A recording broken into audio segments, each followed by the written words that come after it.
सभी लोग बैठ जाए। हाँ, आप बताओ क्या। अच्छा, हाँ बोलो बोलो।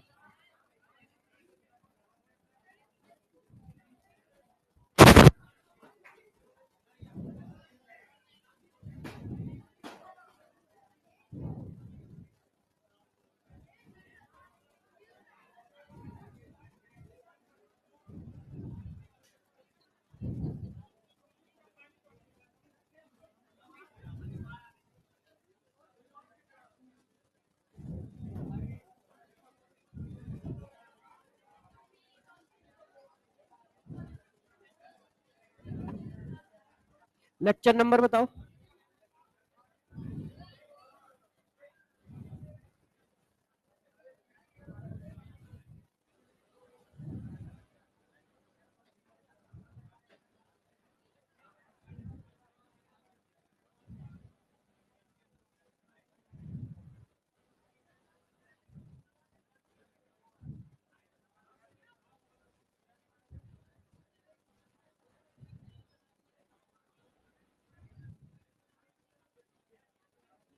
कॉपी एक लोग दिखाओ, लास्ट क्लास में क्या पढ़ाया है। वो पढ़ा दिया है, वो राउट्स लॉ का केस 1।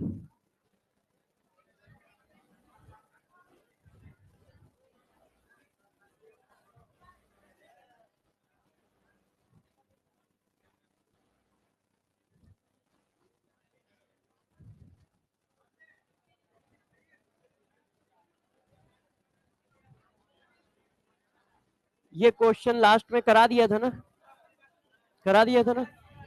ठीक है।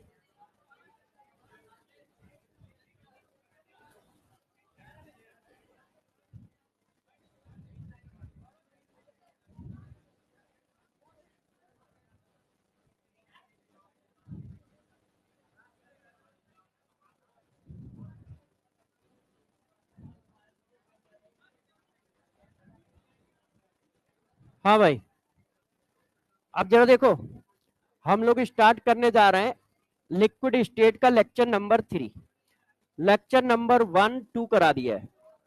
अब वो अपने आप शांत हो जाएंगे तो ठीक है, नहीं तो थोड़ी देर बाद मैं ही शांत हो जाऊंगा। इतनी एनर्जी, वॉल्यूम फुल है बेटा, इससे ज्यादा फुल नहीं होगी। चलो देखो बच्चों, लास्ट क्लास में जो बातें की थी उसी को आगे बढ़ाते हैं। ठीक है, लेक्चर नंबर 1 लेक्चर नंबर 2 इन सबको मिला के हम लोगों ने क्या क्या बातें पढ़ ली। तो हम लोगों ने राउट्स लॉ कर लिया था। राउट्स लॉ का पहला केस किया है जब दोनों लिक्विड वैलेटाइल हो, तो दोनों लिक्विड वैलेटाइल का शायद केस कर लिया है। उसमें यह भी बता दिया है कि जो वेपर मिक्सचर होगा उनके मोल फ्रैक्शन कैसे निकलेंगे, है ना, लास्ट में वो बताया है। तो अब हम लोगों को उसका दूसरा केस करना है कि जब एक लिक्विड वैलेटाइल हो और एक लिक्विड नॉन वैलेटाइल हो, तो वो केस अब हम लोगों को करना है। तो सभी लोग शांत हो जाए। ठीक है, सुबह से आके बैठना टफ होता है, मानता हूं आप लोगों की बात।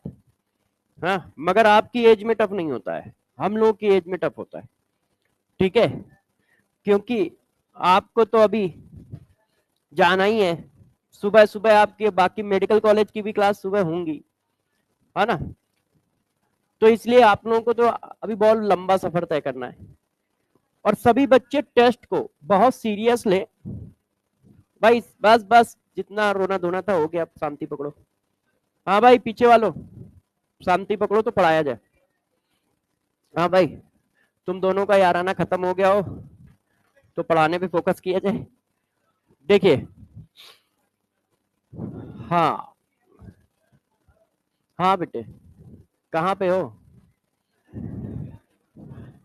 पता तो चले कहाँ से आवाज आ रही है। चलिए, अब बातें नहीं करेंगे, अब हम लोग पढ़ाने का काम करते हैं। तो देखो, सभी लोगों को टेस्ट, जितना ज्यादा आप टेस्ट दे पाओ उतना ज्यादा दो। ठीक है, यदि आप सिलेक्शन चाहते हो तो फिर आपको ये भी एनालाइज जरूर करना पड़ेगा कि नंबर कम आ रहे हैं तो उनको बढ़ाया कैसे जाए।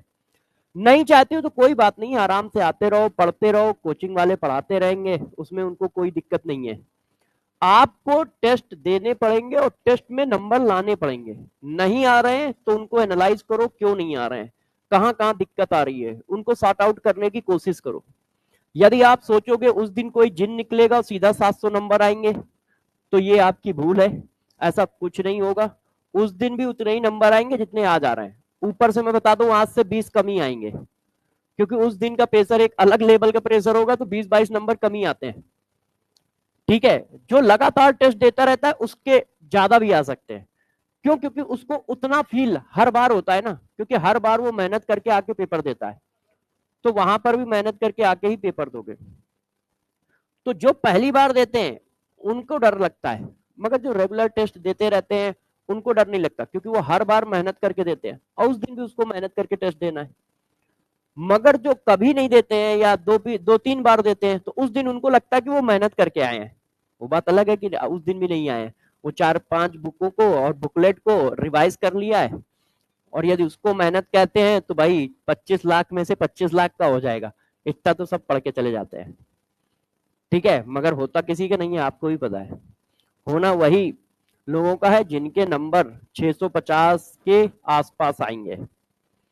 इस बार का कट ऑफ क्या होगा क्या नहीं होगा किसी को कुछ नहीं पता है। ठीक है, जब पेपर निकलेगा, मतलब फॉर्म निकलेगा, उस समय शायद थोड़ा बहुत चीजें क्लियर हो कि हाँ भाई पैटर्न क्या है, किस तरह से चीजें चलेंगी। मगर देखो पैटर्न कुछ भी हो, जैसे कोई कहता है ना ये पैटर्न आ गया वो पैटर्न, पैटर्न से क्या फर्क पड़ता है। जिसको सब्जेक्ट आता है वो किसी भी पैटर्न पे परफॉर्म करेगा, जिसको नहीं आता है वो हर पैटर्न पे परफॉर्म नहीं करेगा। तो ये सब तो फर्जी बातें होती हैं जो उड़ा करती हैं कि अरे ये आया तो इसका क्या होगा, वो आया तो उसका क्या होगा। अरे भाई जिसका होना है उसका होगा, जो पढ़ता है उसका होगा, चाहे जिस तरह से पेपर ले लो। अब जो पढ़ता ही नहीं है उसका नहीं होगा। तो आप लोग कोशिश करो कि हाँ टेस्ट दो और टेस्ट को एनालाइज करो। इनफ टाइम है, इनफ टाइम है। मगर यदि सिर्फ सीटों पे बैठे रहोगे तो फिर यार आपको क्या होगा, कभी ऑफलाइन ज्वाइन करोगे, कभी ऑनलाइन ज्वाइन करोगे, कभी एक्स को ज्वाइन करोगे, कभी वाई को ज्वाइन करोगे। हाँ, उससे ज्यादा कुछ होगा नहीं, वही कह रहा हूँ। और जहां भी जाओगे वहां हम लोग जरूर प्रेजेंट होंगे पहले से ही। चाहे ए पे जाओ तो भी लेक्चर मिलने, बी पे जाओ तो भी लेक्चर मिलने, सी पे जाओगे तो भी लेक्चर मिलने, कहीं पर भी जाओ लेक्चर अपने ही मिलेंगे पूरी दुनिया में, है ना। और जिसके पास लेक्चर नहीं है इसका मतलब वो इंस्टीट्यूट नहीं है, उसके पास ठीक है ना। तो इस वजह से आपको ले दे के पढ़ाई करनी पड़ेगी। हा? नहीं तो उसके पास ऑनलाइन का है, वो ऑनलाइन में 50,000 रुपए लेता है, कहाँ देते तुम। महंगे वालों के पास हम लोग भी नहीं रहते ना, क्योंकि हम लोग का भी एक एथिक्स है कि बच्चों को बहुत ज्यादा, इनका 50,000 ऑनलाइन है वेदांतु का, मगर हम लोगों का तो 3,000 में आता है ना। वेदांतु का ऑनलाइन प्रो है, प्रो बैच 50,000 का होता है, 60,000 का। मगर आपको हम लोग कम में देते ना, क्योंकि हम करते ही नहीं है उनके साथ किसी तरह की, वही नहीं करते, पैचअप ही नहीं करते। भाई आप ज्यादा ठीक है, आपका काम है, आप कैसे करते हो हमें उससे लेना देना नहीं है ना, हम उसमें घुसने की कोशिश, मगर हम कैसे करते हैं उससे हमें मतलब है। हम ज्यादा पैसे बच्चों से नहीं ले सकते। क्यों नहीं ले सकते? इसका रीजन है कि हम उस जगह से उठ के आए हैं जहां पर पैसे की वजह से बहुत लोग डॉक्टर नहीं बन पाए, इंजीनियर नहीं बन पाए।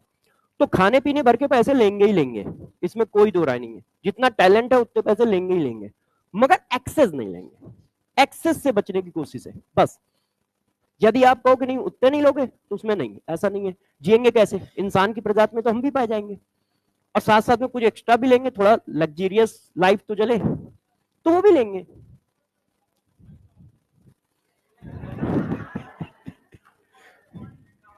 अच्छा तुम्हें फायदा है बस, हमारा काम क्या है इनको भी फायदा हो, और बाकी हमारी बात रही तो बच्चों का प्यार है इसलिए क्वांटिटी ज्यादा है, नहीं तो लोग 10-10 रुपए में पढ़ा तो रहे हैं।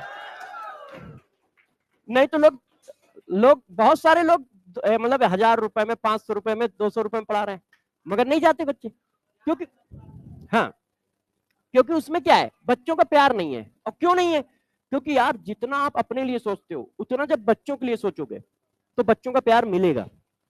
आप सिर्फ क्या करते हो, अपने फायदे की चीज सोचते हो तो नहीं मिलेगा।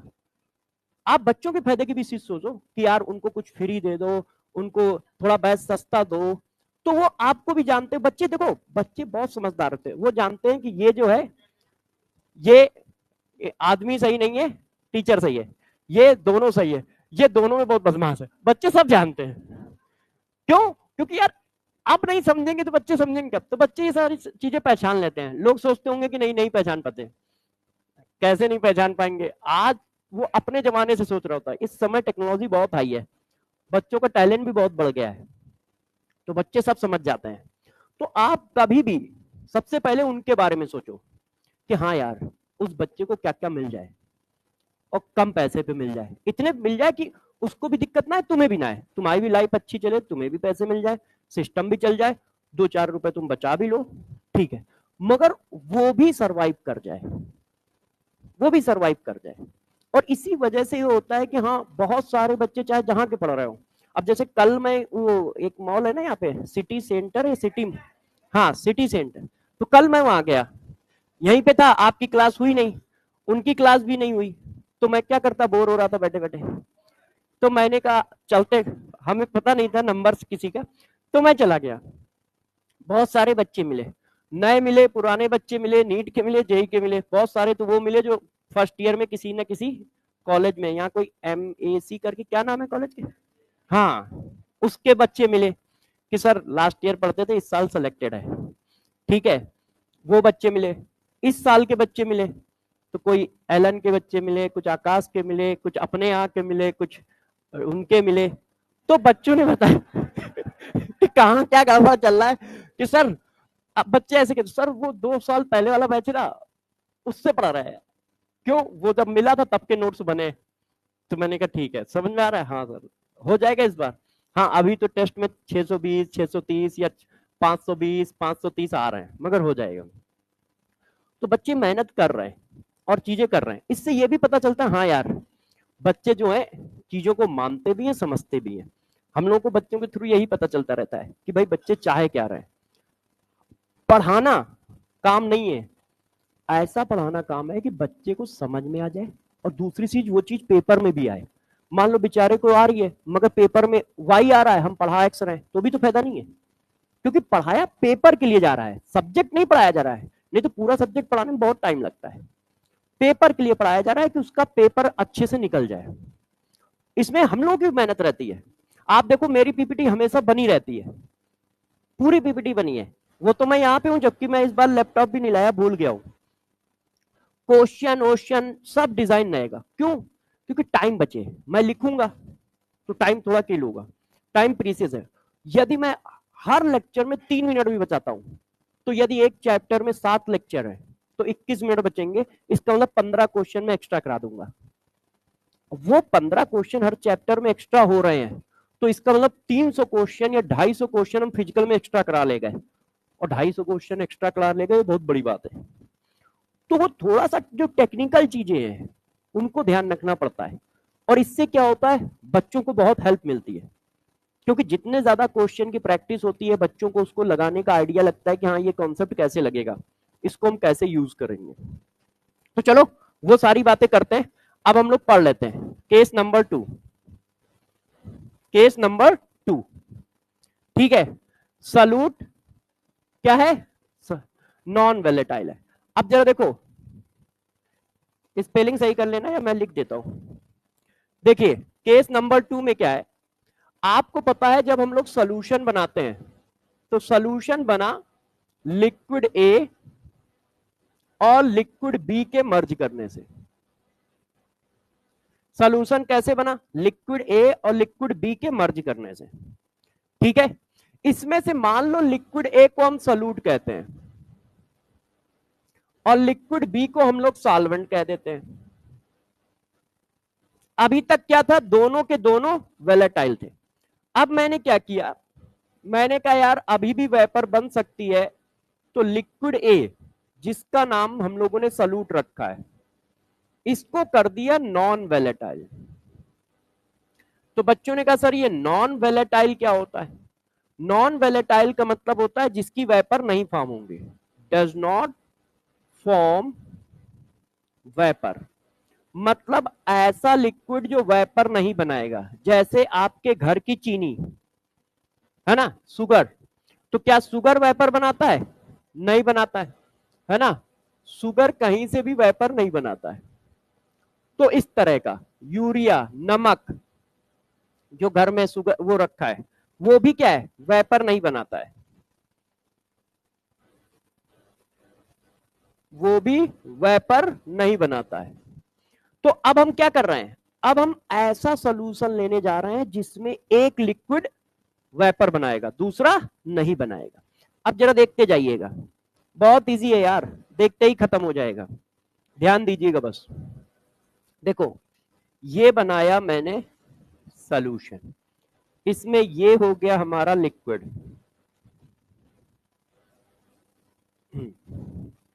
ये लिक्विड है ऐसे, प्योर लिक्विड, जिसका नाम हमने दिया है लिक्विड बी। ठीक, अब इसमें मैं क्या कर रहा हूं, नॉन वेलेटाइल सॉल्यूट डाल रहा हूं। नॉन वेलेटाइल सॉल्यूट ये है जो वेपर नहीं बनाएगा, जो क्या है, वेपर नहीं बनाएगा।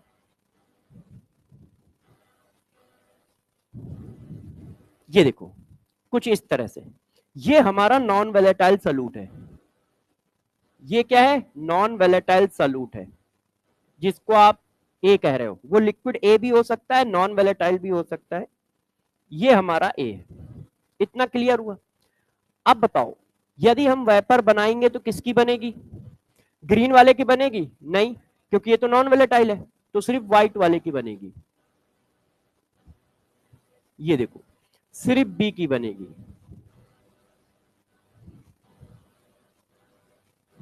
ये देखो, ऐसा ही तो होगा, है। अब ये वेपर प्रेशर बोला किसका जाएगा, सोल्यूशन का। क्यों? क्योंकि ये सोल्यूशन है ना, इसमें सॉल्यूट भी है, सॉल्वेंट भी है। इस सोल्यूशन की वेपर बनी है, वो बात अलग है, उसमें से किसी एक ने ही वेपर बनाई है, मगर इस सोल्यूशन की वेपर बनी है ना, तो इसीलिए हम कहते हैं कि ये वेपर प्रेशर ऑफ सोल्यूशन है। क्यों? क्योंकि जो नीचे लिक्विड है जिसके साथ इक्विलिब्रियम है वो सोल्यूशन है, प्योर सॉल्वेंट नहीं है, उसमें सॉल्यूट भी पड़ा है। ये देखो, तो अब जरा गौर से समझते जाएं, देखते जाएं, कहानी को आगे बढ़ाते हैं। देखो, अभी तक टोटल प्रेशर का हमारा फार्मूला ये था, पी ए नॉट का ये प्लस पीबी नॉट का बी। अब जब लिक्विड ए हमारा नॉन वेलेटाइल है तो इसका प्रेशर कितना होगा, जब वेपर बनेगी नहीं तो प्रेशर आएगा नहीं, है कि नहीं भाई? जब वेपर बनेगी तभी तो प्रेशर आएगा, आप कह रहे हो ये वेपर बनाता ही नहीं है, तो प्रेशर कैसे आएगा? तो जब मैं इसकी वैल्यू 0 डाल दूंगा तो देखो क्या आ गया, ये आया कि नहीं?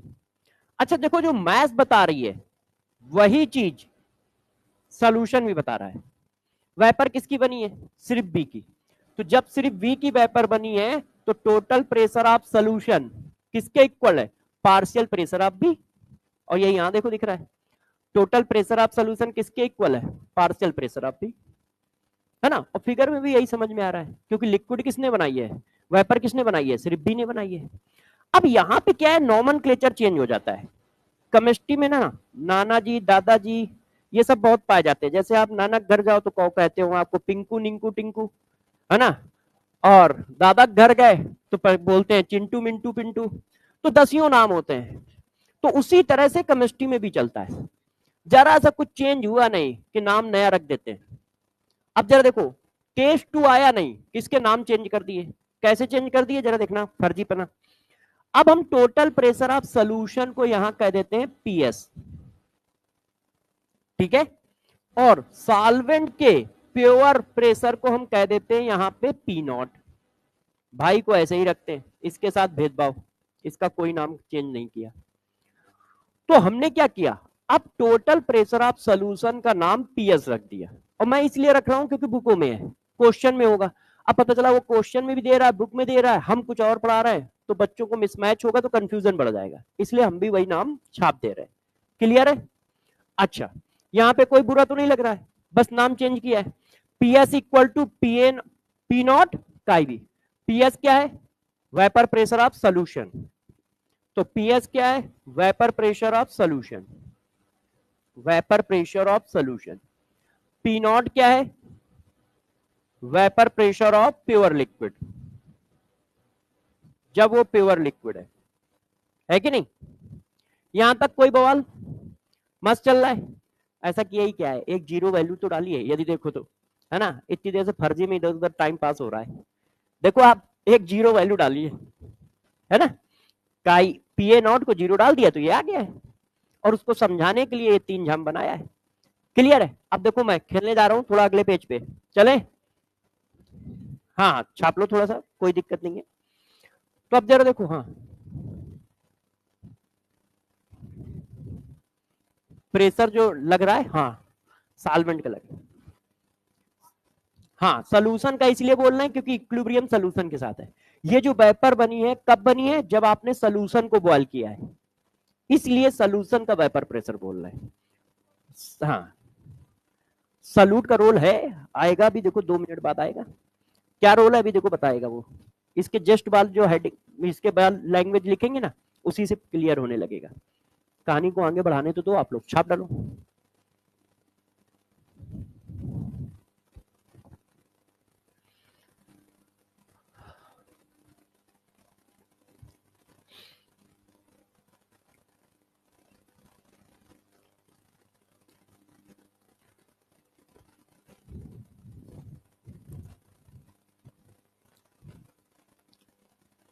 और देखो जो पढ़ाया जा रहा है पेपर में वही आएगा, इसकी गारंटी दे रहा हूं। बस वो करके आने की जिम्मेदारी तुम्हारी है, उसकी मेरी कोई गारंटी नहीं। ऐसा नहीं होगा कि जो पढ़ाया हो वो ना आए, ऐसा नहीं होगा। मगर हाँ वो करके तुम आ पाओगे कि नहीं इसका मुझे कोई नहीं पता, क्योंकि वो तुम्हारी मेहनत पे जा रहा है। अभी तुम्हें समझ में आ रहा है, सब कुछ आ रहा है, मगर तुम प्रैक्टिस नहीं करोगे, रिवीजन नहीं करोगे तो भूल जाओगे चीजें। तो प्रैक्टिस करते रहना, रिवीजन करते रहना, किसी सब टॉपिक को छोड़ना नहीं। वो सारी बातें आपके जुम्मे की होती हैं कि हाँ आपको तैयार करनी होती है। इसी वजह से सारे बच्चों को पढ़ाने के बाद भी कुछ के सिलेक्शन हो रहे होते हैं।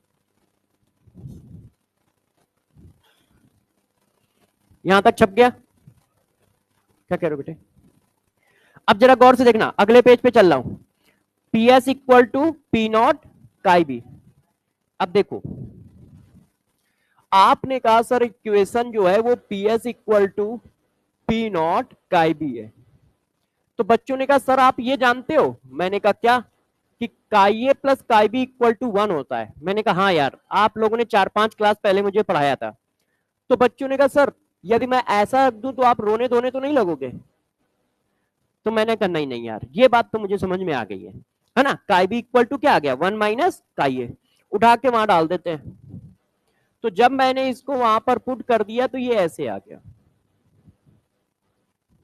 है कि नहीं? हाँ भाई, थर्ड नंबर, जाग जाओ। अब मैं सोच रहा हूँ अगली बार से क्लास खड़े खड़े हो, बच्चे सारे खड़े रहे तो जगह रहेंगे, है ना? अकेले टीचर खड़ा रहता है अच्छा लगता है क्या तुम्हें? वही तो मैं भी कह रहा हूँ। हाँ अरे मैं बैठ गया तो पढ़ाएगा कौन? दिक्कत यहाँ है। अब जरा देखो बच्चों, अब जादू हुआ। अब देखते हैं, देखो मैं ये लिख रहा हूँ, बुरा तो नहीं लगा? इसको देखो उठा के देखो सब लोग, इसको उठा के इधर लाया, इसको उठा के उधर ले गया। हाँ बुरा लग गया, मुझे भी लगा थोड़ा सा, है कि नहीं? गलत लिख गया था, ये उधर गया तो P not minus P S, ये इधर आया और फिर इधर वाले को इधर कर दिया, उधर वाले को इधर कर दिया। क्लियर है सबको? अब जरा देखो यहाँ पे खेल हुआ। एक बच्चा पूछ रहा था ना कि सर सॉल्वेंट का क्या रोल है? अब देखो रोल दिखेगा, हाँ सॉल्यूट का क्या रोल है। अब देखो ये जरा पढ़ के सुनाओ, वेपर प्रेशर ऑफ सॉल्वेंट, है ना? ये पढ़ के सुनाओ, वेपर प्रेशर ऑफ सॉल्यूशन। अच्छा ये क्या लिखा है मैथ्स में कि आपने सॉल्यूशन के वेपर प्रेशर से, सॉरी सॉल्वेंट के वेपर प्रेशर से सॉल्यूशन का वेपर प्रेशर माइनस किया है, यही लिखा है ना? अब माइनस करने पर देखना क्या आया, पी नॉट की वैल्यू हमेशा पॉजिटिव रहेगी, या तो वेपर बनेगी या वेपर नहीं बनेगी। भाई वेपर या तो बनेगी या वेपर नहीं बनेगी, और कुछ हो सकता है क्या? एक लिक्विड है, अब ये क्या कर सकता है, या तो वेपर बनाएगा या नहीं बनाएगा, है ना? तो इसका मतलब या तो वेपर प्रेशर होगा या जीरो होगा, निगेटिव तो नहीं होगा ना। तो इसका मतलब ये वैल्यू ऑलवेज पॉजिटिव है। अब मोल फ्रैक्शन, या तो मोल होंगे या नहीं होंगे, ये भी पॉजिटिव है। अब देखो इसका मतलब होल वैल्यू पॉजिटिव है। यहां तक कोई बवाल? समझ पा रहे हो सब लोग? अरे बेटा इधर देख लो यार, ऐसा क्या है उनमें, ना नहाए हैं ना धोए हैं, हम सुबह से नहा धो के तैयार होके तुम्हारे लिए आते हैं, फिर भी तुम उधर ही मस्त रहते हो। इधर भी देखो यार, किसको ठंडी लग रही? अच्छा, तो तुम उसकी ठंडी पे इतना गौर ना करो, इधर गौर करो, पढ़ाई पे गौर करो यार। इससे मेडिकल बनोगे, मतलब डॉक्टर बनोगे, उससे कोई डॉक्टर बनोगे क्या? हाँ। अच्छा देखो, मजाक खत्म करते हुए वापस आते हैं अपने काम पे। देखो ये पॉजिटिव वैल्यू है, ये पॉजिटिव वैल्यू है, इसका मतलब ये वैल्यू पॉजिटिव रहेगी। अब जरा देखो आप क्या कह रहे हो, जो आप कह रहे हो जो लिखा है उसको बस पढ़ लो अच्छे से। सॉल्वेंट के वेपर प्रेशर से सॉल्यूशन का वेपर प्रेशर माइनस किया तो पॉजिटिव वैल्यू आई। यहां तक ठीक है? सॉल्वेंट के वेपर प्रेशर से सॉल्यूशन का वेपर प्रेशर माइनस किया तो पॉजिटिव वैल्यू आई। यदि वैल्यू पॉजिटिव आ रही है तो हमको मैथ्स में कक्षा 2 में पढ़ाया गया था कि जिसका, हाँ, जो बड़ा होता है उसका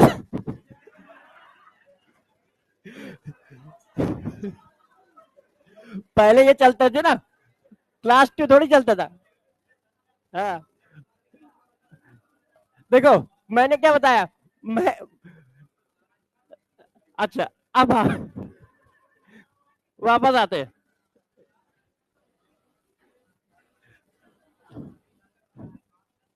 ये देखिए, अब देखो इससे क्या पता चल रहा है भाई, साइन किसका आता है, जो बड़ा होता है उसका साइन आता है। तो साइन कैसा आया? प्लस, तो इसका मतलब ये बड़ा है कि नहीं? मैथ्स में यही तो होता है। अब बताओ क्या आएगा? +2 आएगा ना। तो जो बड़ा होता है उसके आगे का साइन आता है, इसका मतलब ये बड़ा है। इसका मतलब क्या हुआ, खेल जरा समझो, कि नॉन वेलेटाइल सॉल्यूट मिलाने से वेपर प्रेशर कम हो गया है। भाई लिक्विड तो वही है, कुछ ऐसा है ना। देखो इसका वेपर प्रेशर अभी आ रहा था 100, अब मैंने इसमें 2 चम्मच शक्कर डाल दी, शुगर डाल दिया, अब वेपर प्रेशर आ रहा है 80। तो इसका मतलब तुमने इसमें नॉन वोलेटाइल सॉल्यूट मिलाया तो वेपर प्रेशर कम हो गया। यही तो हुआ, और यही ये देखो बता भी रहा है कि जब आपने नॉन वोलेटाइल सॉल्यूट मिलाया तो वेपर प्रेशर कम हो गया है। यहां तक तो कोई दिक्कत नहीं। इसका मतलब पहला पॉइंट हमारे पास आ गया कि यदि आप नॉन वोलेटाइल सॉल्यूट डालते हो तो वेपर प्रेशर क्या होता है? डिक्रीज कर जाता है, कम हो जाता है, डिक्रीज कर जाता है। तो जो इन्होंने बताया वो हम छाप लेते हैं, उसको क्या है, छाप डालते हैं कि नॉन वोलेटाइल सॉल्यूट मिलाने से वेपर प्रेशर डिक्रीज हो जाता है। सही है ना ये बात? तो जरा देखो हमने छाप दिया, इन presence of, in presence of non volatile solute, in presence of non-volatile solute,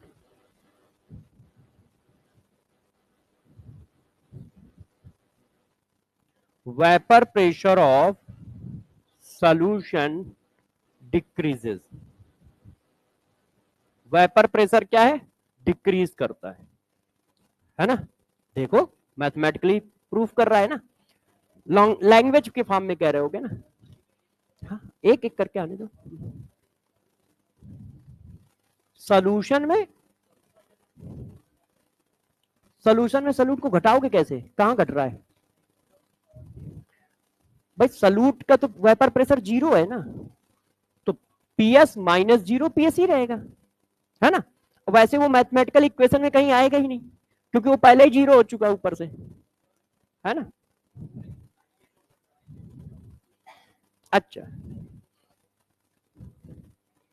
वहां तक पहुंचने दो, मैं सब बता दूंगा, है ना? वो सारे डाउट, तुम्हारे डाउट सबके अपने आप कवर होंगे, अभी बढ़ने तो दो आगे पिक्चर को।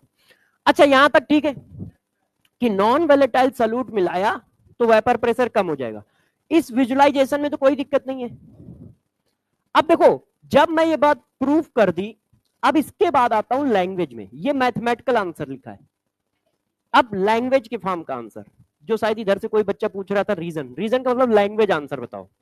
ये मैथमेटिकल प्रूव हो चुका है कि नहीं भाई, कम तो हो जाता है। अब बात आती है लैंग्वेज के फॉर्म में इसका आंसर दो। तो ये तो मैथमेटिकल प्रूविंग कर दी, तो अब लैंग्वेज के फॉर्म में समझो। उसकी सेटिंग में पीछे करके आया था, जैसे मुझे पढ़ाने में दिक्कत ना है। देखो अभी इस मॉलिक्यूल को यदि सल्यूट हटा दे, यदि हम सल्यूट हटा दें तो इस मॉलिक्यूल के लिए इतनी जगह थी, यहां से लेके यहां तक, अकेले इतनी जगह पे वो अकेले था, सल्यूट हटा दो है, तो स्किप करने की टेंडेंसी हाई थी। क्यों? अगल बगल कोई नहीं है, इतनी जगह है उसके पास, तो वो क्या है, आराम से स्किप कर जाएगा। क्यों? फोर्सेस कम है, डिस्टेंस ज्यादा है ना। यदि आप हटा दो तो देखो इनके बीच में कितनी डिस्टेंस है, इस व्हाइट वाले और इस व्हाइट वाले के बीच में डिस्टेंस है, ज्यादा डिस्टेंस है, तो अपने आप फोर्स कम होंगे, फोर्स कम होंगे तो आराम से ऊपर चला जाएगा। ऊपर जाने को कहते हैं escaping tendency, escaping tendency, skip करने की टेंडेंसी। तो स्केपिंग टेंडेंसी ज्यादा है। क्यों? क्योंकि मॉलिक्यूल दूर दूर है। अब क्या हुआ, तुमने नॉन वोलेटाइल सॉल्यूट भर दिए, खाली जगह पे भर दिए। अब जरा देखो, अब यार इनके बीच में इंटरेक्शन बढ़ गया, ये देखो डिस्टेंस कम हो गई, इंटरेक्शन बढ़ जाएगा, तो अब ये इसको ऊपर जाने नहीं देगा, है जाने नहीं देगा, मतलब स्केप करने की टेंडेंसी घट गई। तो रीजन के फॉर्म में, मतलब जो थ्योरेटिकल रीजन दिया जाता है वो ये दिया जाता है कि देखो in presence of non volatile solute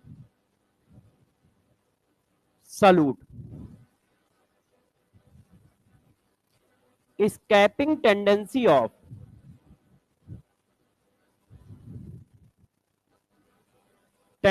of solvent decreases। Non volatile solute की प्रेजेंस में सॉल्वेंट की स्कैपिंग टेंडेंसी डिक्रीज कर जाती है। क्यों कर जाती है, बात समझ पाए? अभी क्या है, सॉल्वेंट के मॉलिक्यूल के बीच में ज्यादा डिस्टेंस है, ठीक है, जिसकी वजह से फोर्सेस कम है, तो वो स्किप कर रहा है। जब उन खाली जगहों पे सॉल्यूट भर जाएगा तो सॉल्यूट का भी अपना इंटरेक्शन लगेगा सॉल्वेंट के साथ। तो जब सॉल्यूट का इंटरेक्शन लगेगा तो अब उसकी डिस्टेंस पहले से कम है, क्योंकि वो खाली जगह पे आया है। डिस्टेंस कम हो गई तो इसका मतलब इंटरेक्शन ज्यादा हो गया, तो स्केप करने की टेंडेंसी कम हो गई। स्केप करने की टेंडेंसी कम हो गई, इसका मतलब वेपर बनने की टेंडेंसी कम हो गई, इसका मतलब कम वेपर बनेगी। वेपर कम बनेगा तो वेपर का प्रेशर भी कम हो जाएगा। और मैथमेटिकल ये ऐसे प्रूफ होता है। पहले मैथमेटिकल इसलिए प्रूफ कर देता हूं जैसे बच्चों के दिमाग में ये सेट हो जाए कि हाँ भाई सोल्यूशन का वेपर प्रेशर कम आएगा।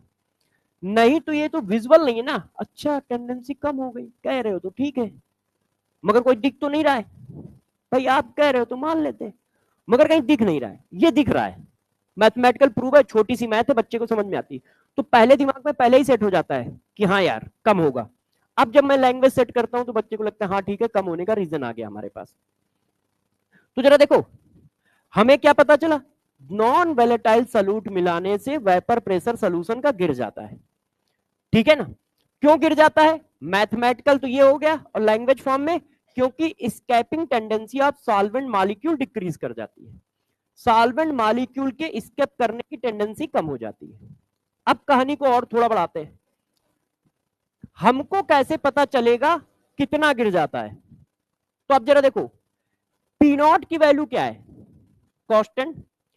प्योर लिक्विड का वेपर प्रेशर कांस्टेंट होता है, पहली क्लास में पढ़ाया कि उसकी वैल्यू इक्विलिब्रियम कांस्टेंट के बराबर होती है। तो इसका मतलब पी नॉट कांस्टेंट है। तो यदि ये जो डिफरेंस है ये किसके प्रोपोर्शनल है, काइए के, मोल fraction of solute.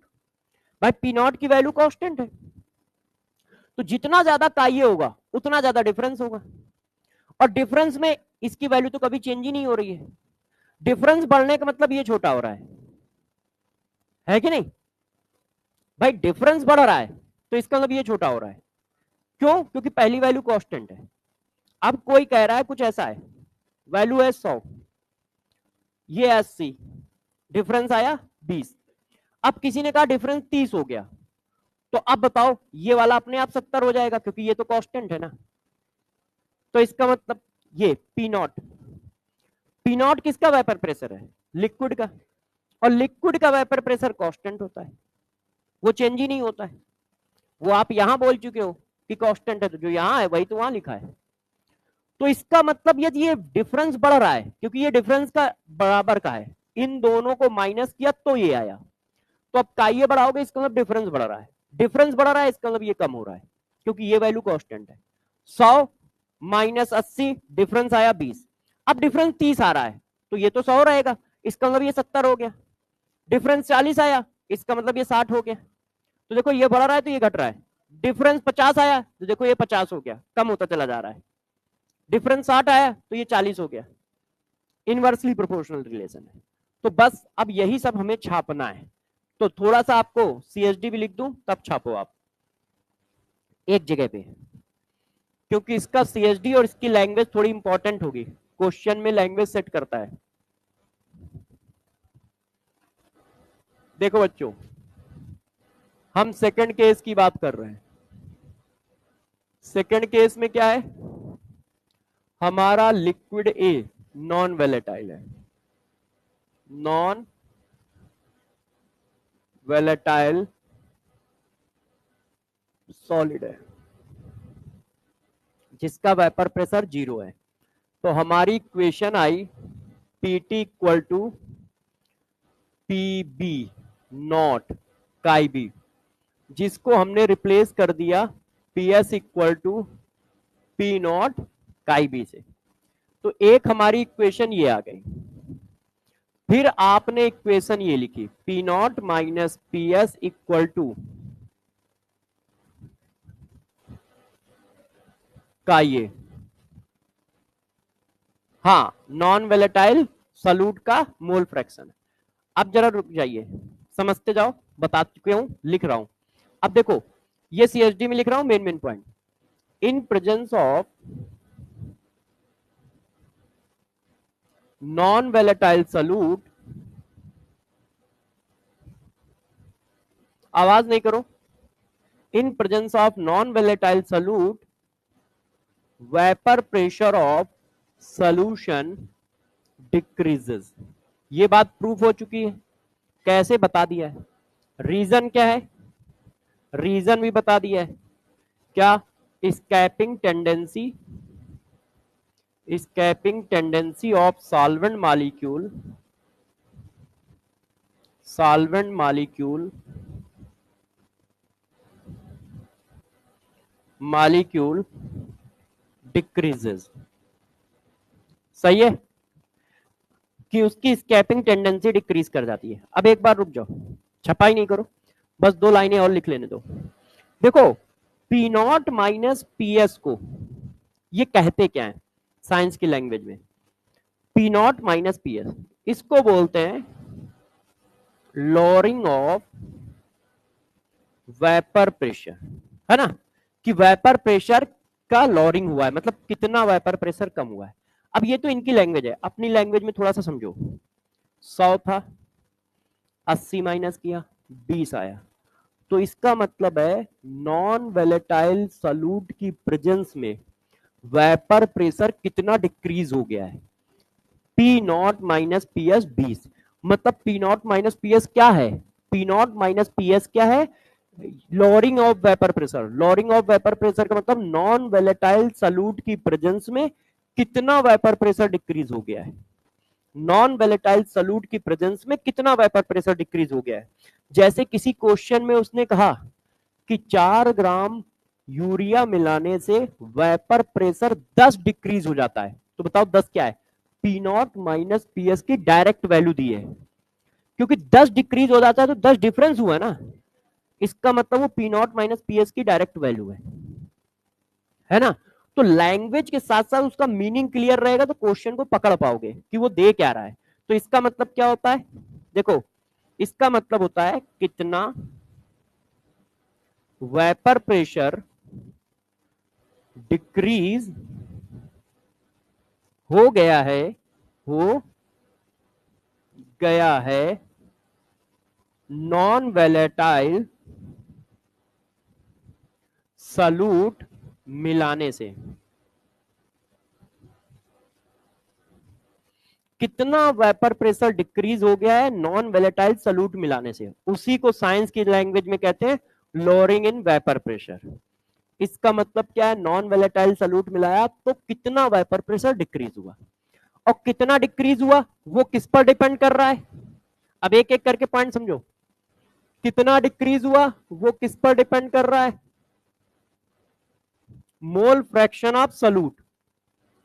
Mole fraction of solute मतलब आप कह सकते हो मोल ऑफ सॉल्यूट। यदि सॉल्यूट ज्यादा होगा तो ज्यादा डिक्रीज होगा। कोई इधर से पूछ रहा था अभी ये क्वेश्चन, सॉल्यूट ज्यादा होगा तो ज्यादा डिक्रीज होगा, डायरेक्टली प्रोपोर्शनल है। ये देखो कहां गई इक्वेशन, क्योंकि ये कांस्टेंट है। जितना ज्यादा सॉल्यूट मिलाते जाओगे वेपर प्रेशर उतना कम होता चला जाएगा। क्यों, वो सॉल्यूट सॉल्वेंट को पकड़ के लटक जाएगा, जाने नहीं देगा। हाँ, स्कैपिंग टेंडेंसी डिक्रीज कर जाएगी क्योंकि उनके नंबर बढ़ रहे हैं। अब उनके नंबर बढ़ रहे हैं तो पांव पकड़ के लटके, बेचारा सॉल्वेंट मॉलिक्यूल ऊपर ही नहीं जा पा रहा है, वेपर बना नहीं पा रहा है, तो वेपर प्रेशर आ नहीं रहा है। तो जितना ज्यादा सॉल्यूट डालोगे उतना लोअरिंग इन वेपर प्रेशर आएगा, मतलब उतना वेपर प्रेशर डिक्रीज होता चला जाएगा। अच्छा, एक और कॉन्सेप्ट, पीएस इनवर्सली प्रोपोर्शनल का ये मोल ऑफ सॉल्यूट, ये भी देखो डिस्कस कर चुका हूं अभी कि यदि ये डिफरेंस बढ़ रहा है इसका मतलब ये कम हो रहा है ना, और इस डिफरेंस के बढ़ने का मतलब ये बढ़ना, क्योंकि ये तो कांस्टेंट ही है। तो जितना ज्यादा सॉल्यूट डालोगे सॉल्यूशन का वेपर प्रेशर उतना कम होता चला जाएगा, और सॉल्यूशन का वेपर प्रेशर कम हो रहा है तो डिफरेंस बढ़ रहा है क्योंकि पी नॉट कांस्टेंट है। तो ये दो पॉइंट हमारे पास आ गए। अब किसी ने कहा बच्चे ने कि सर इसको आप इसके नीचे ले जाओ, तो मैंने कहा भाई ठीक है, बच्चे की इच्छा है तो ऐसे कर देते हैं। ये देखो आ गया। अब जरा इसको पढ़ के देखते हैं कि ये होता क्या है। साइंस की लैंग्वेज में इसको क्या कहते हैं, P not minus P S upon P not, इसको बोलते हैं relative lowering of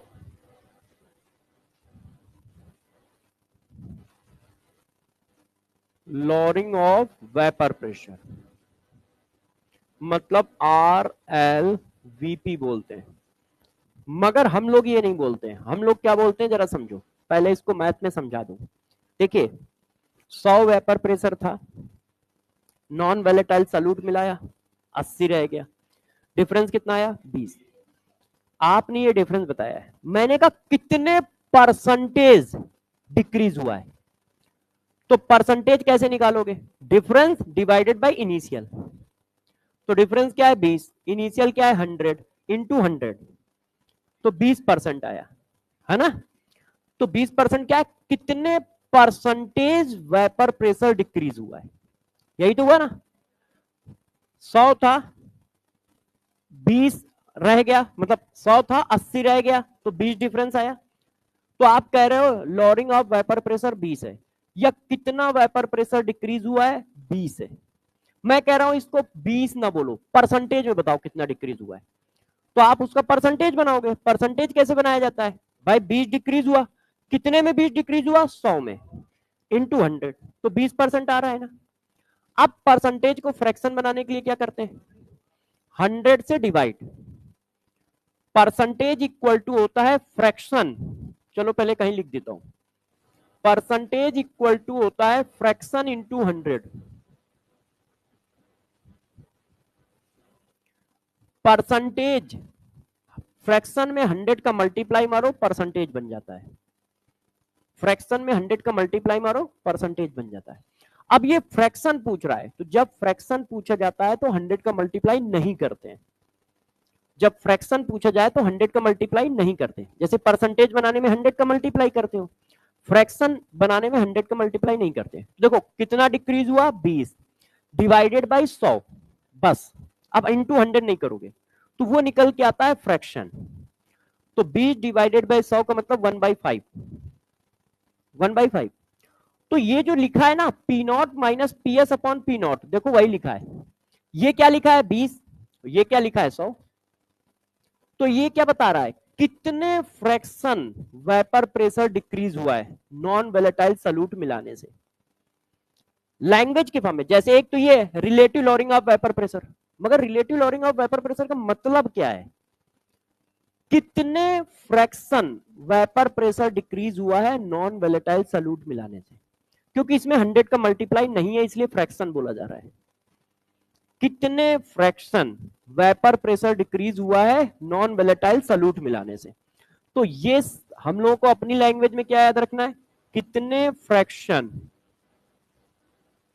vapour pressure decrease हुआ है, डिक्रीज हुआ है नॉन वेलेटाइल सॉल्यूट मिलाने से।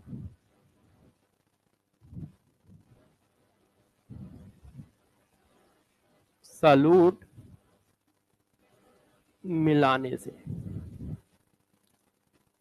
कितने फ्रैक्शन वेपर प्रेशर डिक्रीज हुआ है नॉन वेलेटाइल सॉल्यूट मिलाने से।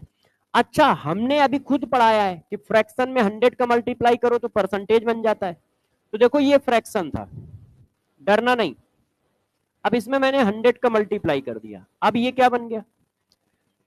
कितने परसेंटेज वेपर प्रेशर डिक्रीज हुआ है नॉन वेलेटाइल सॉल्यूट मिलाने से। यदि किसी क्वेश्चन में कहा जाता है 10 ग्राम सुक्रोज मिलाने से 20% वेपर प्रेशर डिक्रीज हो गया, 10 ग्राम सुक्रोज मिलाने से 20% वेपर प्रेशर डिक्रीज हो गया, इसका मतलब डायरेक्ट इतने की वैल्यू गिवन है, P not minus P S upon P nought into 100 की वैल्यू गिवन है डायरेक्ट। क्योंकि ये यही चीज तो बताता है कितने परसेंटेज वेपर प्रेशर डिक्रीज हुआ है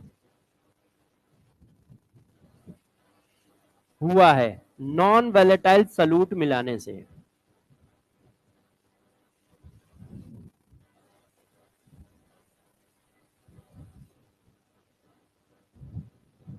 ये देखो, तो क्वेश्चन में ये डायरेक्ट दिया जाता है कि भाई ऐसा 20% वेपर प्रेशर डिक्रीज हुआ है नॉन वेलेटाइल सॉल्यूट मिलाने से।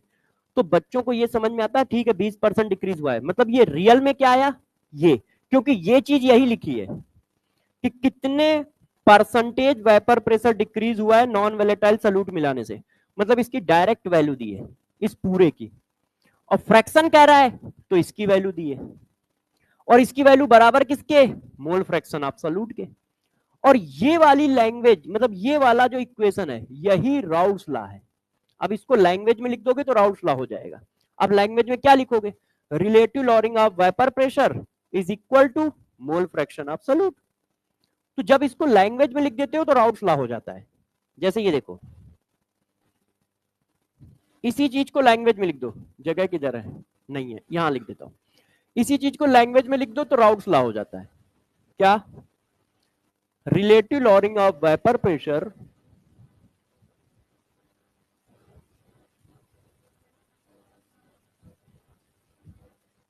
is equal to mole fraction of क्या? सॉल्यूट। ये राउल्स लॉ है। इसी इक्वेशन को लैंग्वेज में लिखना राउल्स लॉ हो जाता है। तो आप जरा गौर से इस बात को मैं रिवाइज करता हूं, ठीक है? जरा समझो, मैंने आपको पढ़ाया कि जब किसी प्योर लिक्विड में नॉन वेलेटाइल सॉल्यूट मिलाओगे तो वेपर प्रेशर कम हो जाएगा। पहला पॉइंट। क्यों कम हो जाता है? क्योंकि स्केपिंग टेंडेंसी डिक्रीज कर जाती है। किसी ने कहा कितना कम हो जाता है, तो मैंने कहा जितना कम होता है उसको बोला जाता है लॉरिंग ऑफ वेपर प्रेशर। उसको क्या बोला जाता है? Lowering of vapour pressure. और उसकी वैल्यू सॉल्यूट के मोल फ्रैक्शन के डायरेक्टली प्रोपोर्शनल होती है। जितना ज्यादा सॉल्यूट मिलाओगे उतना ही कम हो जाएगा। सॉल्यूशन का वेपर प्रेशर सॉल्यूट के अमाउंट के इनवर्सली प्रोपोर्शनल है। जितना ज्यादा सॉल्यूट मिलाते जाओगे सॉल्यूशन का वेपर प्रेशर उतना कम होता चला जाएगा। P not minus P S upon P not, ये क्या है? Relative lowering of vapour pressure. Relative lowering of vapour pressure का मतलब कितना फ्रैक्शन वेपर प्रेशर गिर जाता है या कम हो जाता है नॉन वेलेटाइल सॉल्यूट मिलाने से। फ्रैक्शन में 100 का मल्टीप्लाई मार दो तो ये परसेंटेज आ जाता है। कितने परसेंटेज वेपर प्रेशर गिर जाता है नॉन वेलेटाइल सॉल्यूट मिलाने से। क्लियर है? अच्छा, अब देखिएगा, ये अभी नोट करने को देता हूं आपको, बस आपसे 2 क्वेश्चन करा लूं, इसका आंसर दो।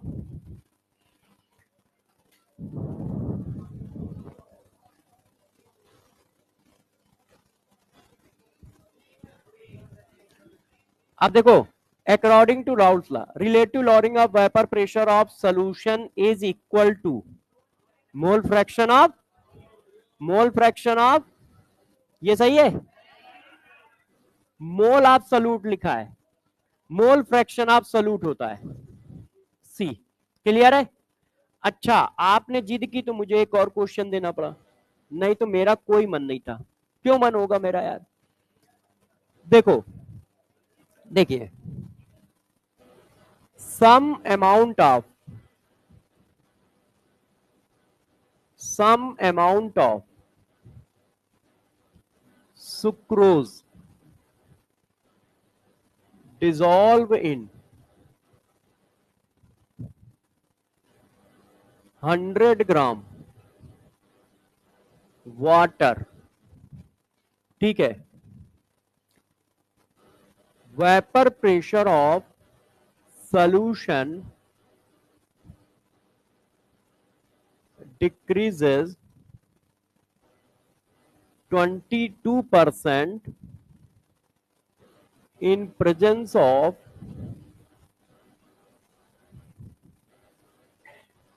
sucrose. Calculate mole fraction of solute in solution.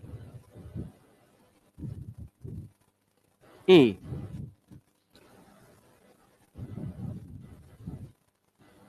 B, C, D। बताइए सब लोग, क्वेश्चन आपको दे दिया है, आंसर बताएं।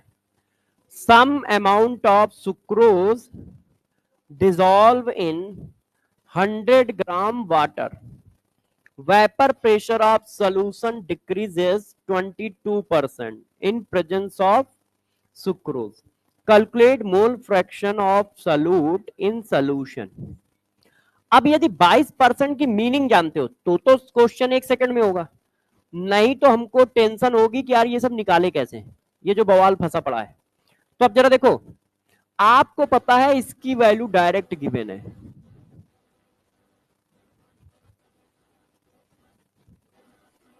यही है ना? तो हमें वैल्यू किसकी निकालनी है? आपने कहा मोल फ्रैक्शन ऑफ सॉल्यूट बताओ, तो मोल फ्रैक्शन ऑफ सॉल्यूट किसके बराबर होता है? इसके, मतलब इसकी वैल्यू निकल आए, है कि नहीं? और इसकी वैल्यू कैसे निकलेगी? 100 को इधर ले जाओ, तो जब 100 को इधर ले जाओगे तो इसकी वैल्यू निकल आई।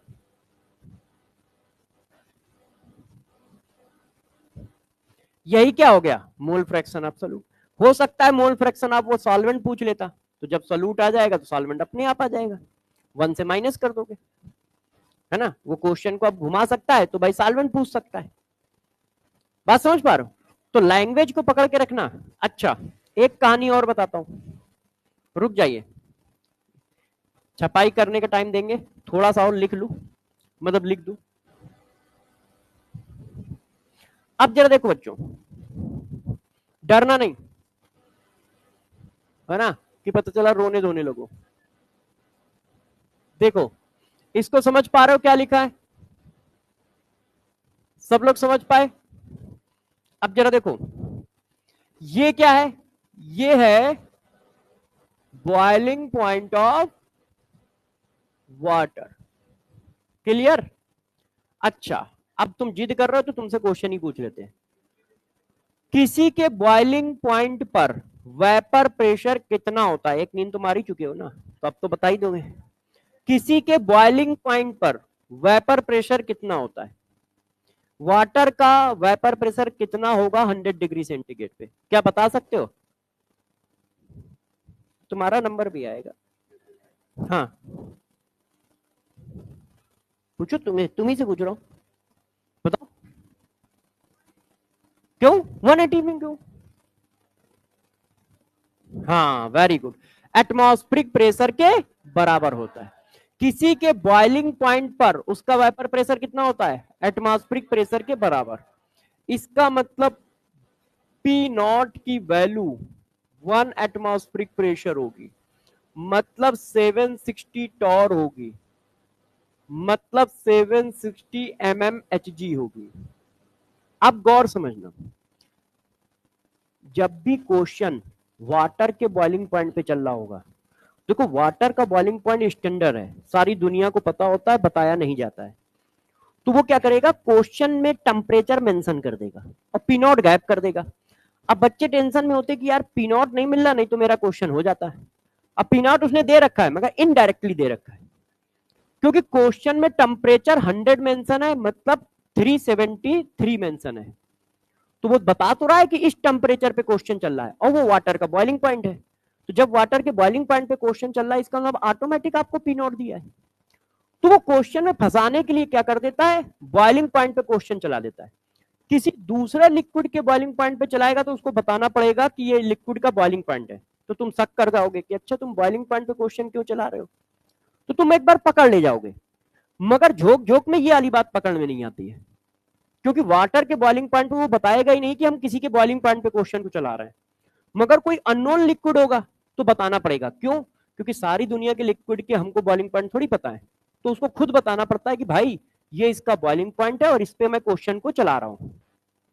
तो वहां शक हो जाता है कि भाई तुम बॉइलिंग पॉइंट क्यों बताना चाह रहे हो कि इसका बॉइलिंग पॉइंट इतना है और इतने पे क्वेश्चन चल रहा है, तो तुम पकड़ ले जाओगे क्वेश्चन को जल्दी। मगर यदि वाटर का केस लूंगा तो पकड़ नहीं पाओगे, क्यों? क्योंकि आपको पता ही नहीं चलेगा कि हम बॉइलिंग पॉइंट पे खेल रहे हैं। जैसे यही वाला क्वेश्चन था जो मैंने अभी पीछे कराया, मान लो इसमें मुझे कुछ और चाहिए, तो मैं बस इसी में ऐसा लिख देता कि some amount of sucrose dissolve in 100 gram of water at 373 kelvin temperature. अब तुमको लगा कि यार ये एक सिंपल सी लैंग्वेज उन्होंने सेट कर दी जैसे लिखते हैं, है ना, अगल बगल का एटमॉस्फेयर बनाते हैं।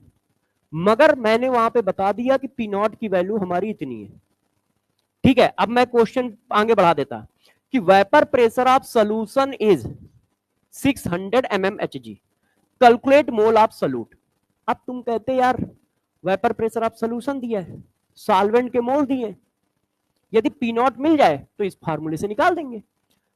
इसका वेपर प्रेशर दिया है, सॉल्वेंट के मोल दिए, यदि पी नॉट मिल जाए तो सोल्यूट के मोल निकाल देंगे। अब तुम पी नॉट पे लटके हो कि पी नॉट कहीं से जुगाड़ लग जाए, इधर उधर घुमाते रहोगे, जबकि वो पी नॉट भी दे चुका है क्योंकि टेम्परेचर 373 मेंशन कर चुका है। तो वो तो वाटर का बॉइलिंग पॉइंट है और बॉइलिंग पॉइंट पे साल जो लिक्विड है उसका वेपर प्रेशर फिक्स है। तो ध्यान रखना ये वाटर में ही फंसाएगा, कहीं और नहीं फंसाएगा तुम्हें, क्योंकि और कहीं फंसाएगा तो उसको बताना पड़ेगा कि ये बॉइलिंग पॉइंट है। ठीक है, और ऐसा कुछ फंसाएगा तो हम भी नहीं कर पाएंगे, क्योंकि हमें भी सबके बॉइलिंग पॉइंट नहीं याद है, वरना याद करने चाहिए, है ना। खरबो लिक्विड है, किसके याद करके बैठेंगे। तो एक पॉइंट ये याद रखना। अच्छा फिर क्या आता है, गौर समझिए, एक लास्ट पॉइंट देखो, आपने पढ़ा P not minus P S upon P nought equal to chi A. Chi A का मतलब होता है ये, है कि नहीं बच्चों? अब क्या होता है, अंदर से मक्कारी आती है कि यार इसमें कैलकुलेशन ज्यादा है, तो कैलकुलेशन को कम करो। तो अंदर से जब मक्कारी जलती है तो जरा देखो क्या होता है, फॉर डायलूट सोल्यूशन। अब जो बताना जा रहा हूं उसको जरा गौर सुनना, ठीक है। यहां बच्चों से लेकर टीचर तक ने कई बार गलती कर रखी है, तो गौर सुनो। जब सोल्यूशन डाइल्यूट है इसका मतलब क्या है, सॉल्वेंट ज्यादा है। इसका मतलब क्या है, तो क्या होता है मक्कारी, बस हम लोग इसको ऐसे लिख देते हैं कि यार जब सॉल्वेंट बहुत ज्यादा है तो सॉल्यूट के मोल को निगलेक्ट मार दो, है कि नहीं। और जब तुम सॉल्यूट के मोल को निगलेक्ट मार दोगे तो ये ऐसे आ जाएगा।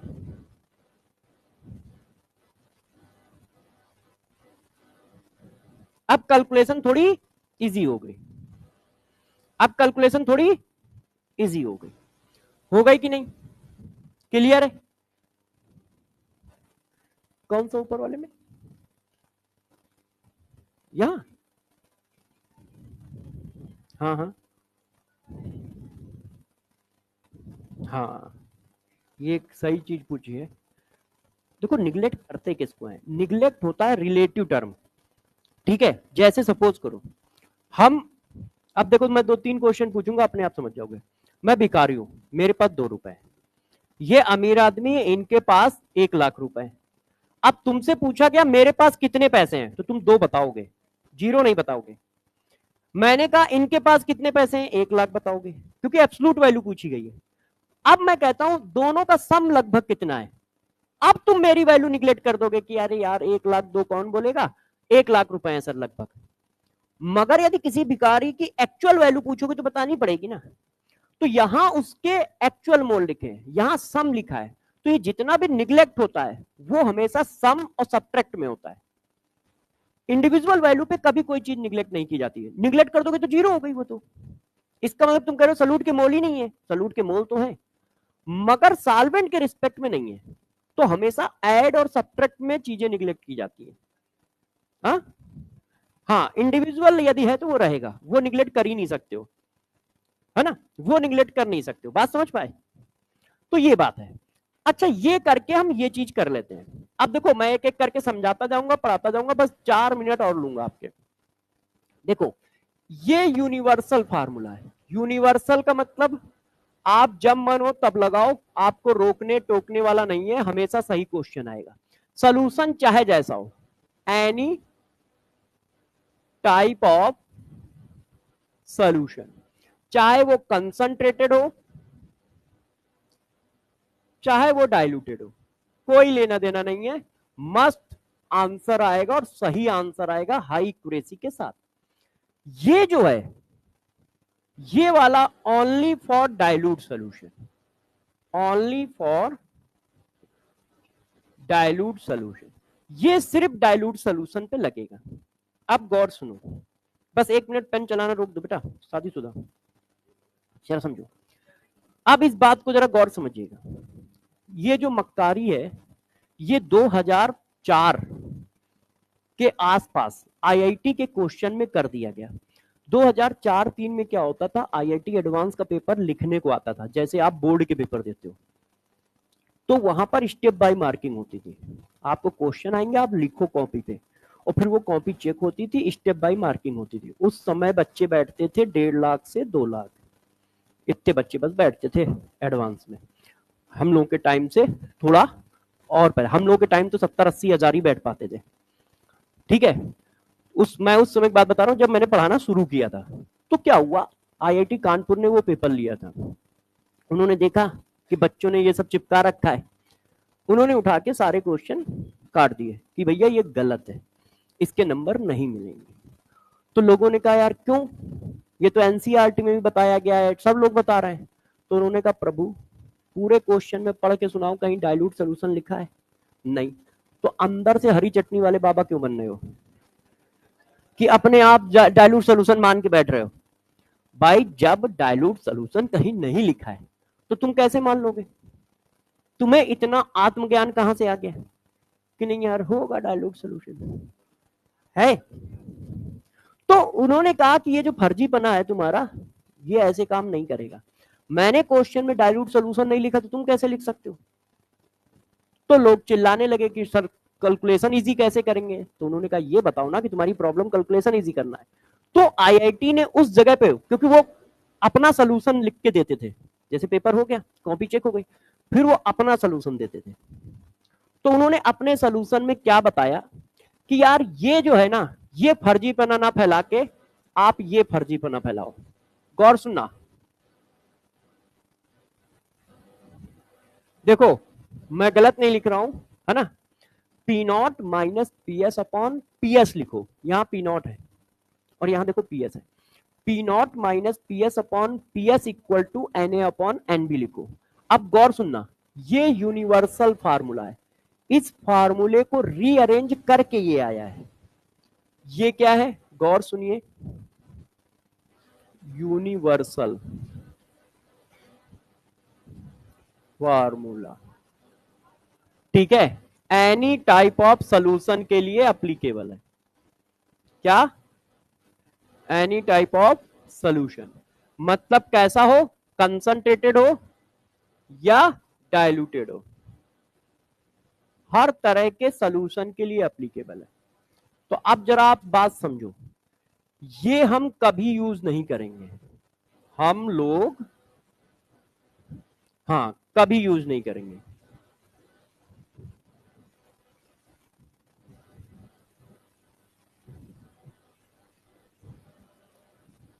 अब आपको प्रॉब्लम क्या आएगी, आप जितने भी पैकेज लगाओगे, जितनी भी बुक लगाओगे, उन्होंने में उसमें ये बदमाशी कर रखी होगी, तुम्हारे हो सकते हैं आंसर मैच ना करें, इवन पीवाईक्यू के भी आंसर मैच नहीं करेंगे जो 2005-6 के पहले के होंगे, क्योंकि उन्होंने भी यही सब कर रखा है। आप हमेशा इससे करोगे, ये किसी भी टाइप के सोल्यूशन के लिए एप्लीकेबल है, उसको रीअरेंज करके ये आया है, P not minus P S upon P S equal to N A upon N B. जब इस फार्मूले को रीअरेंज किया जाता है तब ये आया है, ये कोई स्पेशल केस नहीं है। तो आप कैलकुलेशन इजी करने के लिए इसका यूज करोगे, मगर ध्यान रखना ये सब तरह के सोल्यूशन के लिए एप्लीकेबल है। तो आपके आंसर बुकों के भी नहीं मिलेंगे, ठीक है, और साथ साथ में बुकलेट के भी नहीं मिलेंगे, इसके नहीं कहीं के भी लगाओगे, और कहीं कहीं मिलेंगे भी, जहां उन्होंने कट पेस्ट नहीं कर रखा है वहां मिल जाएंगे, मगर जिन्होंने कट पेस्ट चला रखा है वहां नहीं मिलेंगे। क्यों, वो बस वही कट पेस्ट चलते चले आ रहे हैं, अब उन्होंने उसको सही किया ही नहीं है, ठीक है। तो इस जगह पर टीचर भी गलती कर देते हैं, कभी कभी ये चिपका देते हैं, तो ये आप तभी चिपका सकते हो जब उसमें प्रॉपर लिखा जाए कि सोल्यूशन डाइल्यूटेड है, नहीं तो नहीं चिपकाओगे। आप आराम से ये करो। अब इस फार्मूले को थोड़ा हम और रीअरेंज कर लेते हैं आपकी सुविधा के लिए, देखना गौर से देखिएगा। ये क्या लिखा है बच्चों, N A upon N B, सही है, पक्का। अच्छा यदि मैं इसको ऐसे लिख दूं तो कोई बच्चा बुरा मानेगा? मैंने इसको ओपन किया है मोल को, तो जब मोल को ओपन करोगे तो ये आ जाएगा, क्योंकि मालिकुलर वेट ऑफ सॉल्यूट कई क्वेश्चनों में पूछा जाता है, तो यही फार्मूला यूज करेंगे हम मालिकुलर वेट ऑफ सॉल्यूट निकालने के लिए।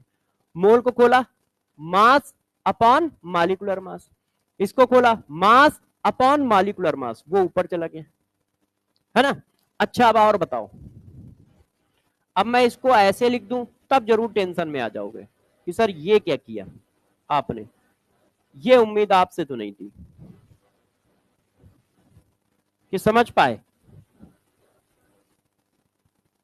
देखो ये मोल का रेशियो है, मोल का रेशियो मोल फ्रैक्शन के रेशियो के बराबर होता है, ये मैंने पीछे पढ़ाया है, एक बार मैं लिख भी देता हूं जैसे आप लोग समझ जाओ कि मैंने ये गेम खेला कहां है।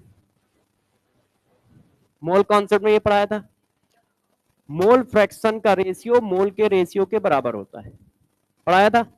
अच्छा मोल फ्रैक्शन का ratio molality into molecular weight of solvent divided by 1000 के बराबर होता है, ये प्रूफ करके दिया था, तो मैंने वहां से ही उठा लिया है क्योंकि इसकी जरूरत हो सकता है पड़े क्वेश्चन में। तो यदि वो डायरेक्ट मोलरिटी देता है तो हम इसको इसको उठा के बराबर करेंगे, वो मॉलिक्यूलर वेट ऑफ सॉल्यूट पूछता है तो हम इसको इसको उठा के बराबर करेंगे, और मोल ओल की बात करता है तो इसको इसको बराबर कर देंगे, ठीक है ना। अपनी सुविधा के अनुसार कि वो क्वेश्चन क्या कह रहा है उसके हिसाब से हम चीजों को सेट कर लेंगे। तो इस जगह पे बात समझ पाए, ये डाइल्यूट सोल्यूशन के लिए है, इसका हम लोग कभी यूज नहीं करेंगे, हम या तो इसका करेंगे या इसका करेंगे, जैसे क्या हो कभी गलती हो ही नहीं हमसे, हमें सोचना ना पड़े कि नहीं यार हम डाइल्यूट देखें कंसंट्रेशन देखें, हम कुछ देखेंगे नहीं, कैसा भी सोल्यूशन हो इसको चिपका दो या इसको चिपका दो, ये दोनों यूनिवर्सल है, तो जो भी चिपका रहे होगे सही है, गलत होने के चांसेस ही नहीं है। कमियां कहां है आपको देखो, अभी क्वेश्चन देंगे मेरा आंसर आएगा ही नहीं, मेरा आंसर मैच ही नहीं करेगा। ये क्वेश्चन कर चुके हैं क्या, एक बार पढ़ना। हाँ ये हो चुका है, ये क्वेश्चन नहीं है, नॉन वोलेटाइल सॉल्यूट का है ना, ये भी कर चुके हैं ना, फिर डिलीट कौन कर दिए भाई उल्टे से, नहीं ये नहीं किया। हाँ अब इसको समझते हैं, vapour pressure at A given temperature, vapour pressure at A given temperature of an ideal solution containing 0.2 mole of a non-volatile solute, 0.8 mole of a solvent is 60। अब देखो, आपको सॉल्यूशन का वेपर प्रेशर दिया है, सॉल्यूट के मोल दिए, solvent के मोल दिए। अब पूछ क्या रहा है? The vapour pressure of pure solvent eight same temperature, P not पूछ रहा है। अब मैंने क्या किया, P not minus P S upon P not. हमने ये क्यों लगाया? क्योंकि इसमें कैलकुलेशन इजी है, कोई ये भी लगा दे तो भी आंसर आ जाएगा, क्योंकि दोनों यूनिवर्सल है। अब इसमें थोड़ी कैलकुलेशन ज्यादा हो जाएगी, इसमें कम होगी। पी नॉट निकालना है, पीएच 60 है, सॉरी पीएच 60 है, और इसकी वैल्यू 0.2 0.8 मतलब 1/4, तो 1/4 आई तो 4 पी नॉट 24 और 60, तो ये उधर गया 300 हो गया, तो ये 75 आ गया। 75 कहीं आंसर है, देखो आंसर हो गया। आप ये लगाओ और ये लगाओ, मान लो किसी ने डाइल्यूट सोल्यूशन मान के निकाल दिया तो आंसर मैच नहीं करेगा, या जो आंसर मैच कर रहा होगा वो गलत होगा, वो गलत होगा। कर लोगे? अच्छा, अब मैं और एक क्वेश्चन देता हूं, ठीक है? ये नॉन वोलेटाइल सॉल्यूट ये भी है। हाँ, अब इस क्वेश्चन को बहुत गौर से पढ़ना, इसमें लैंग्वेज टफ है मगर आप पकड़ पाओगे क्योंकि ये सारा मैंने बता रखा है बहुत अच्छे से। Vapour pressure of a solvent decreases by 10 mm in 2 column of mercury when a non-volatile solute was added to the solvent। अब बताओ 10 क्या है? P not minus P S की वैल्यू दी है ना, वो कह रहा है 10 कॉलम कम हो जाता है नॉन वैलेटाइल सॉल्यूट मिलाने से। नॉन वैलेटाइल सॉल्यूट मिलाने से जो प्रेशर कम होता है वो P not minus P S होता है, वही तो लॉरिंग ऑफ वेपर प्रेशर है। तो इसका मतलब ये direct P not minus P S की वैल्यू दी है। ये बात पकड़ पा रहे हो आप लोग? और यदि ये पकड़ लेगा तो बस क्वेश्चन खत्म हो गया। वो क्या कह रहा है देखो, पढ़ो। The vapour pressure of solvent decreases by 10 mm in 2 column of mercury when a non volatile solute is added। तो मैंने क्या कहा था, लॉरिंग इन वेपर प्रेशर का मतलब यही होता है लैंग्वेज में, तो ये ठीक है। अच्छा, सॉल्यूट कितना मिलाया आपने? 0.2। The mole fraction of solute in solution is 0.2। अच्छा, काइए की वैल्यू दी है 0.2।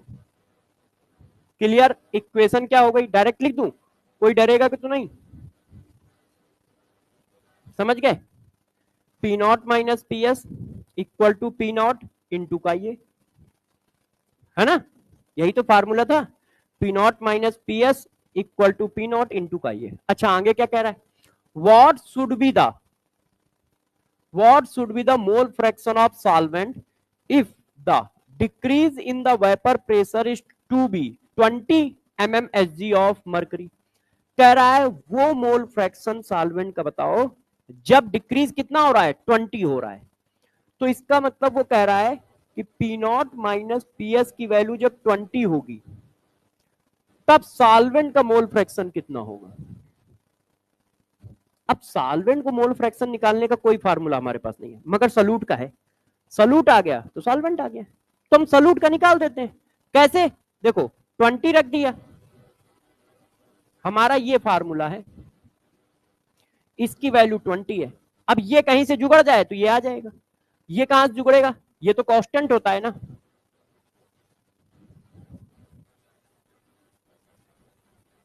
है कि नहीं? किसी भी सॉल्वेंट का वेपर प्रेशर तो कांस्टेंट होता है, तो वो पहले से जितना आएगा उतना ही दूसरे में होगा, वो तो अलग अलग हो नहीं सकता है। ये आ गया 50 इंटू काइए, तो काइए की वैल्यू आ गई 2/, तो काई बी की वैल्यू कितनी आ गई?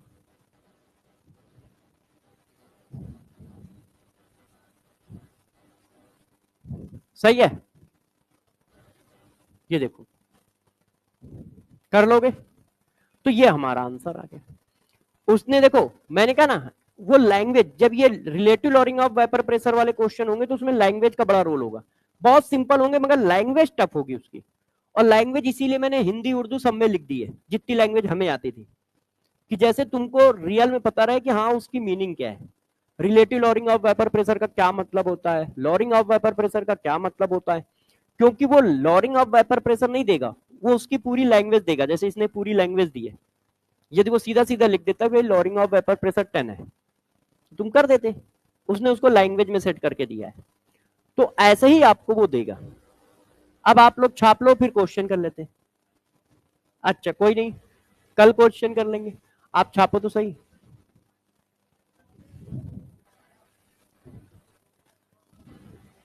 ये कल कराया था, नहीं है कल, मतलब लास्ट क्लास।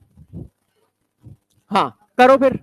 अब देखो वो क्या कह रहा है, mole fraction of the component A in vapour phase is x1, ये ya की वैल्यू है। Mole fraction of component A in vapour phase, देखो mole fraction of component A in vapour phase ya, and mole fraction of component A in liquid mixture, इसका मतलब ये काइए की value है। Liquid में जो मोल फ्रैक्शन होते हैं वो काइए काई भी होते हैं, उसके वेपर में जो मोल फ्रैक्शन होते हैं वो वाई वाई भी होते हैं। अब कह रहा है then the total pressure of the liquid mixture is, PT की वैल्यू पूछ रहा है। तो मैंने क्या पढ़ाया था, किसी भी लिक्विड का वेपर फेज में मोल फ्रैक्शन, किसी भी लिक्विड का वेपर फेज में मोल फ्रैक्शन क्या होता है, उसी का partial pressure divided by total pressure.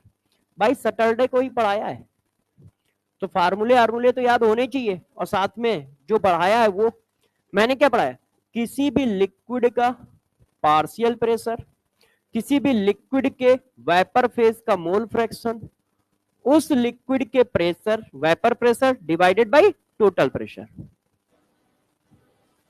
अब जरा देखो हमें टोटल प्रेशर निकालना है, तो भाई टोटल प्रेशर की वैल्यू ये आ गई।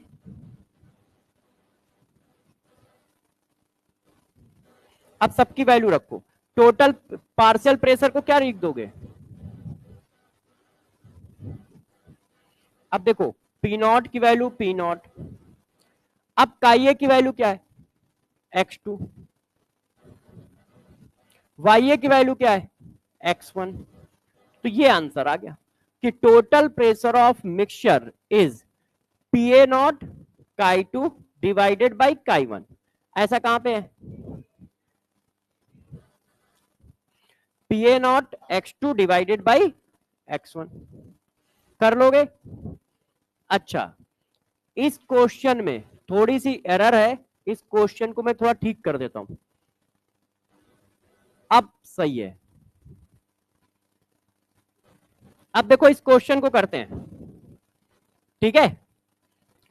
अब देखो the vapour pressure of a solution having 2 gram of solute x, जिसका मालिक एटॉमिक मास दिया है 32 ग्राम, इन 100 ग्राम ऑफ CH2, जिसका वेपर प्रेशर दिया है ये।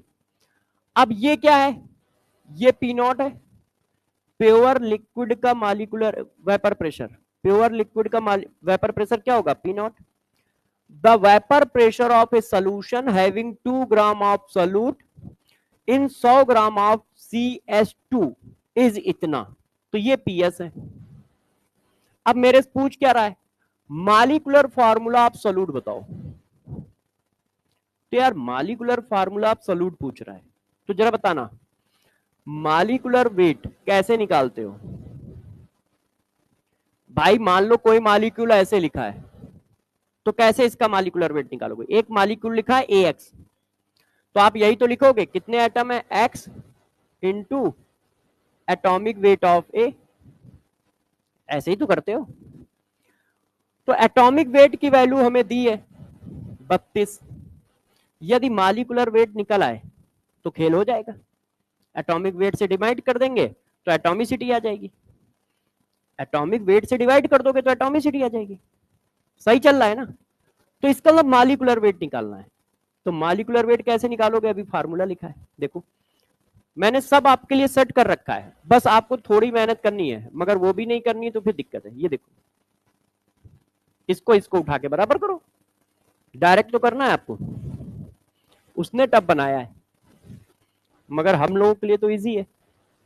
अब देखो करते हैं, हमने क्या लगाया, P not minus P S upon P S, W A upon W B, M B upon M ए।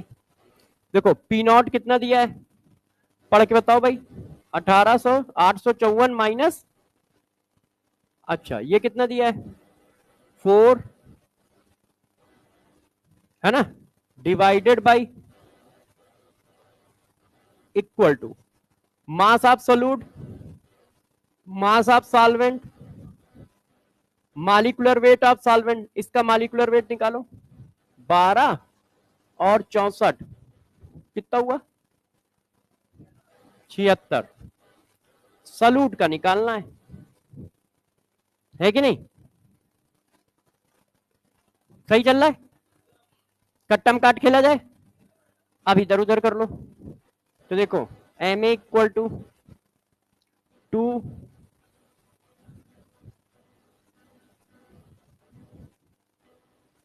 ठीक है, एम ए इधर आया, ये सब इधर गया, 100, इसको माइनस करना जरा, 4.1। अब बताओ, ये मुझे जहां तक याद है 2.4 के 9.4 के आसपास वैल्यू आती है, एक बार करके देखना कि मुझे हथियार निकालना पड़ेगा। देखिए 2 into 76 into 849.9 divided by 100 divided by 4.1। ओए कोई छूट गई है क्या, हाँ गलत किया है, सही कह रहे हो। देखो ये कितना आया, 315, है ना, मैंने डायरेक्ट एटॉमिसिटी की वैल्यू आपको लगता बताई है। एमए की वैल्यू कितनी आई, 315, उठा के यहां डालो, एक्स की वैल्यू निकालो,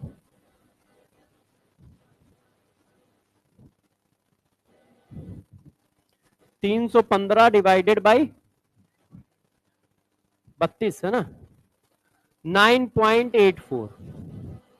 तो अप्रोक्सीमेट क्या हुआ, 10। क्यों, क्योंकि एटम आधा पौना थोड़ी होता है, या तो एटम एक होता है या दो होता है, तो या तो 9 होगा या 10 होगा, तो 10 ले लिया, है ना। क्योंकि मुझे ध्यान है ना, उस बैच में अभी क्वेश्चन एक दो दिन पहले ही तो कराया, शायद सैटरडे को ही कराया होगा, क्योंकि वो आपसे एक क्लास नहीं, अब एक हो गए, नहीं अब एक हो गए आपके, मैं लगातार पढ़ा रहा हूँ,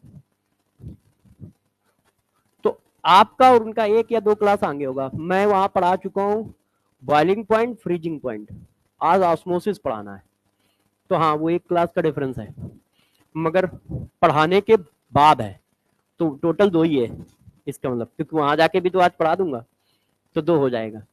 तो बात समझ रहे हो कैसे करना है, तो आपको बस यही कॉन्सेप्ट यूज करने हैं, इनको बार बार रिवाइज करिए, बार बार करिए,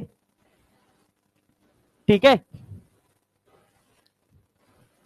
अब आप कर लो आराम से नोट, कहां से नोट करना है आपको, यहां से पढ़ाना शुरू किया है, ये हो गया है, ये हो गया है, फिर यहां से नोट करना।